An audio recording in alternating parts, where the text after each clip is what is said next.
right, so where are we? Okay, so we're on Esplanade Avenue, which is an iconic street here in New Orleans.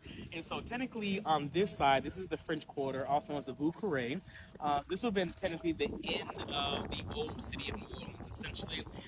Then over here we get into the Maroney, which is an old Creole neighborhood.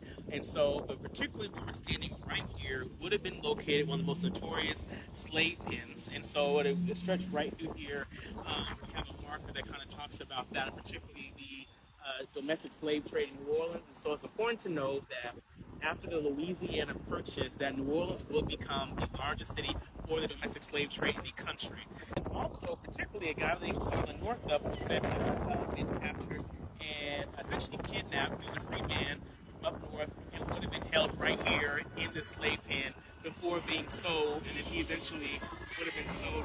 Sorry, that's very New Orleans. You get the history and you get the music at the same time.